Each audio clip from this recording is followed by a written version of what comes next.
Dans cette vidéo, on va regarder quelques entêtes classiques de la requête HTTP. L'entête de requête host spécifie le nom de domaine du serveur et le numéro du port TCP sur lequel le serveur écoute. Si aucun port n'est donné, le port par défaut du service demandé sera utilisé, par exemple, 80 pour une URL HTTP.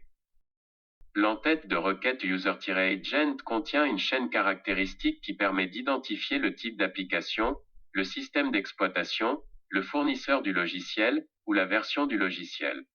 Par cette entête, le serveur web connaît le type et la version de navigateur qu'on utilise pour envoyer la requête.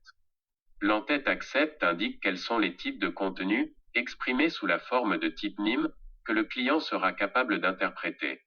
Si la valeur de cette entête est égale à étoile/étoile, cela veut dire que le navigateur accepte tout type MIME. L'entête accept language indique quelles sont les langues que le client est capable de comprendre et quelle variante locale est préférée.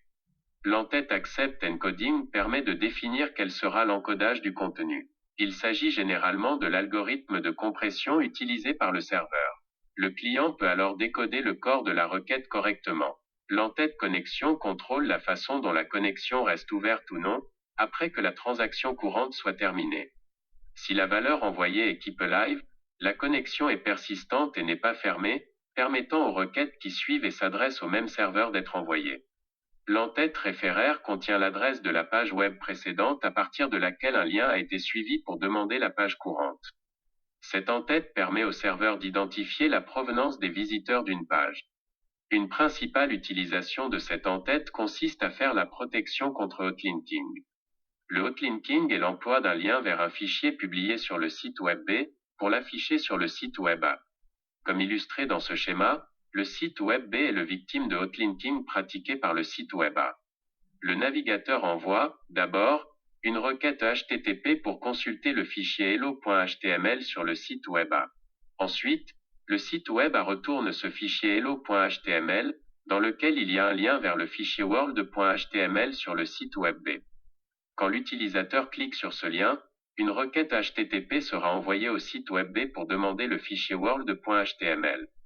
De cette façon, le site web B est le victime, car il transporte une partie du trafic et de la pression du site web A, tandis que le site web A vole cette partie du trafic de données, des ressources informatiques et même du trafic client pour soutenir sa propre entreprise.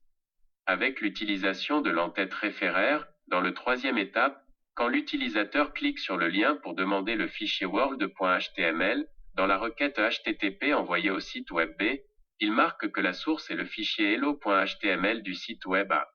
Donc le site web B est au courant de l'origine de la demande, et il peut diriger l'utilisateur vers leur page de bienvenue, au lieu de retourner le fichier world.html. De cette manière, le site web B est protégé contre le hotlinking du site web A.